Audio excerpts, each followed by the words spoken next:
for faith leaders from all across the country to come to Minneapolis. They invited us to hear people's stories, to bear witness, to pray and sing together, and to lend our support. 650 clergy signed up and they had to shut it down. There is only so many space for us to come in. We knew our Midwestern neighbors were struggling and we did not want them to be alone. When I got to my friend's house in Minneapolis, they said, "What, do you need to borrow a whistle? We've got a bunch of extras by the door." They never go without one. If ICE was suspected to be anywhere in the neighborhood, people blow short blasts. The folks who feel endangered can get away to safety. The folks who are ready come out and see what is going on. Then, when ICE is there, they blow long blasts and neighbors come running out into the frigid winter to make sure that no one is alone, that folks are protected, that people can bear witness to what is happening, and to try and get immigrants support and help so they are not taken. We met with a panel of community organizers to hear about their experiences. They were asked, "What's one thing that's happened lately?" And a woman told us, "I can't tell you about one incident. This is my life now every day." She had just gotten back from dropping off breast milk for a 3-month-old whose mother had been taken away by ICE. A few days earlier, she had gotten a call to connect an immigrant with a lawyer because ICE was in her home at that moment. She dashed over with a lawyer on their phone, holding it out. "It was hard," she said. And then the woman next to her stopped her and said, "Hey, she's being humble. She got tear gassed 8 times to get that phone in the door." She did not stop. She made sure that immigrant woman had a connection to a lawyer. And once there was an obvious person there to advocate for her, I stepped down.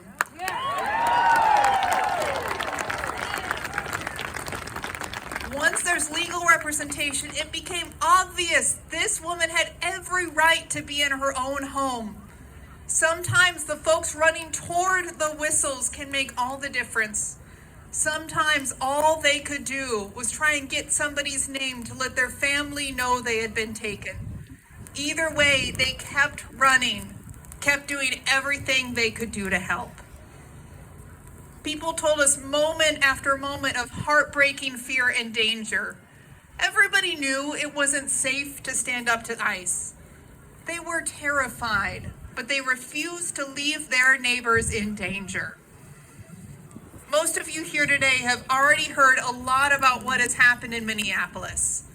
You probably heard about ICE agents throwing tear gas at schools.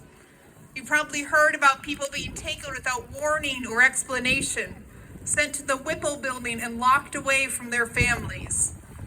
You may have heard about people being detained and immediately shipped out of state and then just let go. Multiple airport employees have been taken.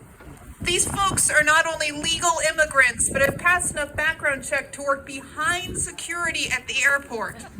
ICE is still rounding them up, putting them on planes down to Texas, and then releasing them without their money or their possessions, and they have to find their own way back home. This is still going on.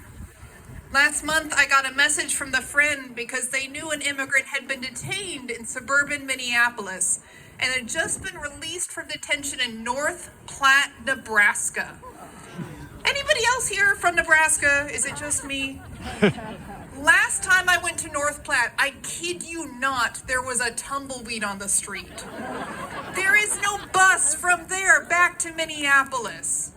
This poor man had had to borrow somebody's phone and was trying to find a way home.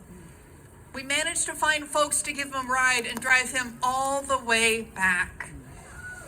All over our country, ICE agents are making life worse for immigrants and every single person they think might possibly be an immigrant. All over our country, people are coming together to do something about it. And that's what we have to keep doing. ICE's actions brought fear and intimidation everywhere they went in Minneapolis. There were ripple effects all over the city. I've been asking my friends there, well, how are things going now? And they're like, things are quieter, but they're not better. Kids are terrified.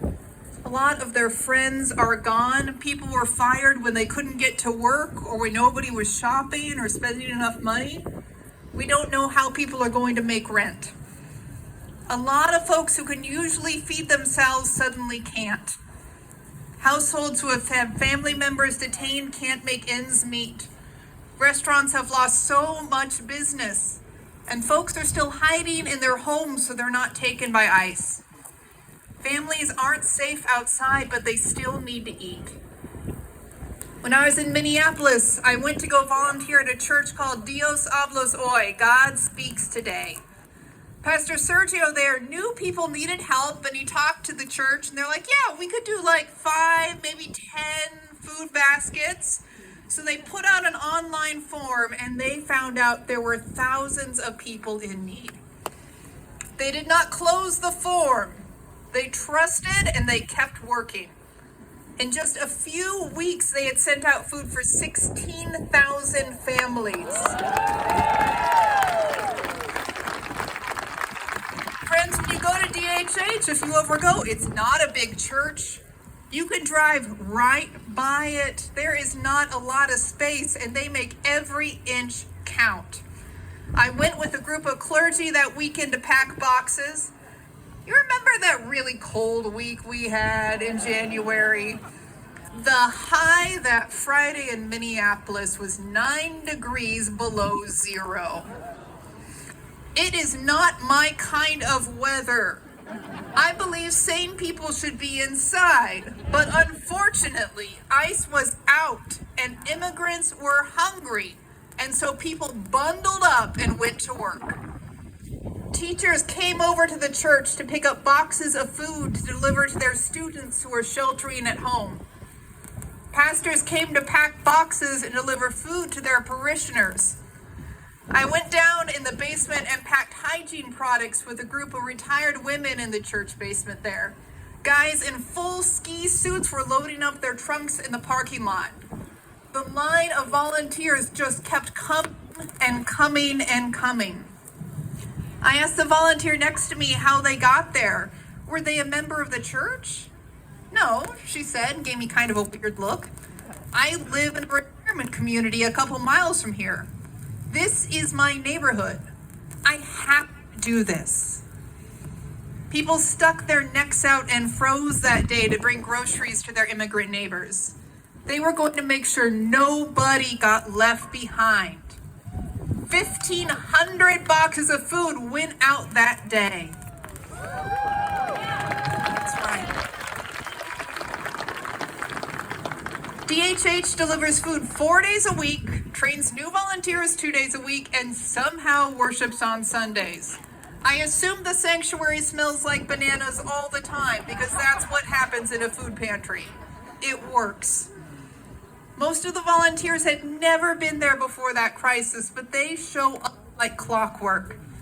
There is so much ordinary people can do when we do it together.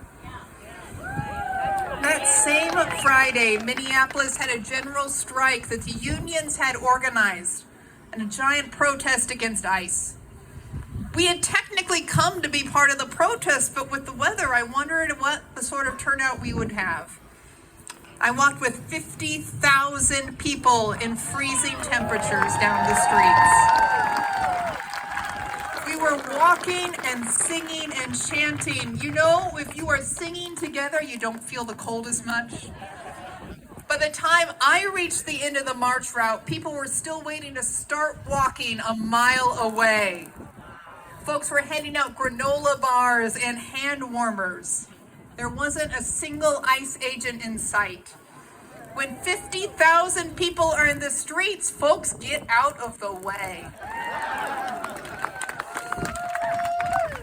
While I was marching, I was thinking about all the people who weren't in the streets. Every volunteer who delivers groceries to undocumented immigrants was advised not to go. The folks who do direct aid knew ICE agents might track their car, that they could not be seen publicly protesting. Even with tens of thousands of people out there, there were more people staying silent and working hard behind the scenes that day. If you have friends who aren't comfortable at protests, who can't make it out here for any reason, but who care and who worry immigrants here are going hungry, there is a place for them to make a difference. Here in the Quad Cities, many immigrants and refugees have lost their SNAP benefits this year. There are plenty of folks who need help. I got in the car and drove back to Minneapolis, blasting the heater. And halfway back here to Davenport, Alex Preddy was shot and killed in the street. It turns out a protest is not enough to stop ICE's cruelty and violence. This protest today is not enough to finish what we have started. There is more work we have to do.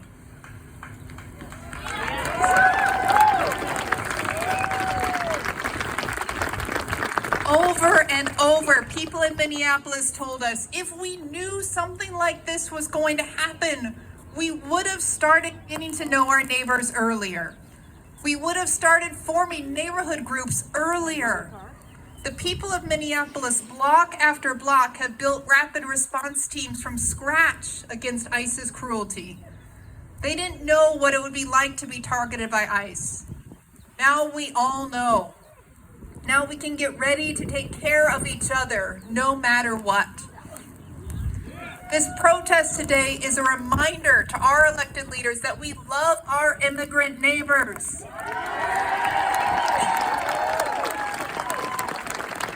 It is a reminder that we need our elected leaders to do better and to keep working to protect our immigrants.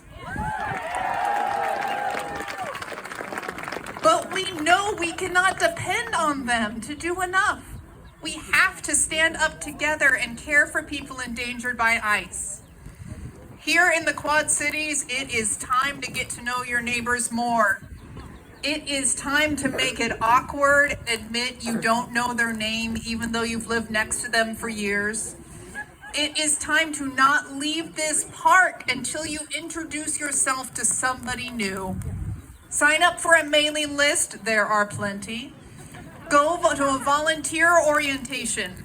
Be willing to talk to strangers until you're not strangers anymore. Until you build up a relationship of trust and folks know that we can depend on each other. There are people in this park right now who can help you find the place to make a difference. Thank you for being here today, for showing you care about immigrants in our community. Let's keep telling the world immigrants are welcome here. No hate, no fear. Immigrants are welcome here.